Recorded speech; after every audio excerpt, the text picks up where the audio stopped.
You probably don't remember the exact day you realized your family had less. Childhood scarcity is felt in the gut long before it is understood in a bank statement. Children learn the language of lack by observing the quiet panic in a parent's eyes at the checkout counter or the sudden heavy silence that follows the arrival of a utility bill. Eventually, the child stops asking for things. They choose to protect their caregivers from the burden of their own desires, transforming their natural needs into a secret they carry alone. Within the home, financial anxiety becomes a constant ambient presence that requires no explanation to be understood. When a field trip form comes home, the child sees their caregiver hunched over a stack of envelopes and quietly folds the paper away. Repeatedly suppressing these basic needs creates a lasting association, where the simple act of wanting feels like a personal flaw.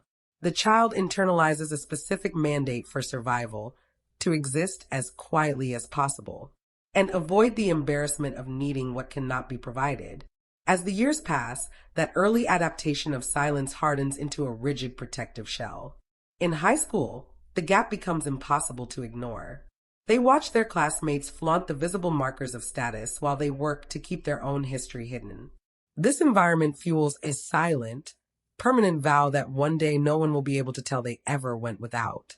This promise provides an intense survival drive, pushing them to work with a level of determination that their more comfortable peers may never need to find. However, that same drive anchors their future, self-worth to the acquisition of visible material evidence. Eventually, the teenager becomes an adult who finally possesses the resources they once lacked. Success for them requires an audience. They highlight the brand, mention the cost, and ensure the world notices the status symbols they've collected. Underneath the luxury, the original insecurity remains. The new car or the designer bag fails to quiet the old fear of being looked down upon. Every purchase serves as material evidence, proof that they have finally escaped the starting line and are no longer that vulnerable child. There's a distinction between the quiet pride of hard work and the frantic need to be seen as superior. To suppress a memory of shame, the impulse to brag is the echo of childhood scarcity.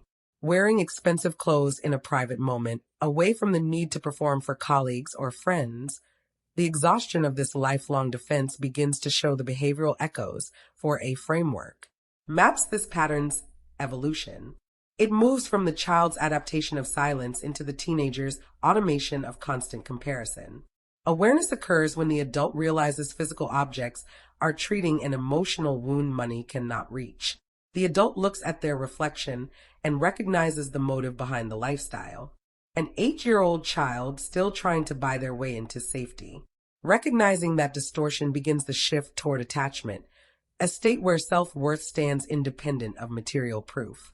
Before judging someone who constantly mentions what they've bought, it is worth considering what they grew up feeling they lacked. Behavior acts as a living record of our history, morphing and taking new shapes as it follows us into adulthood. Understanding the behaviors that once had a reason is how we find empathy for the hidden echo.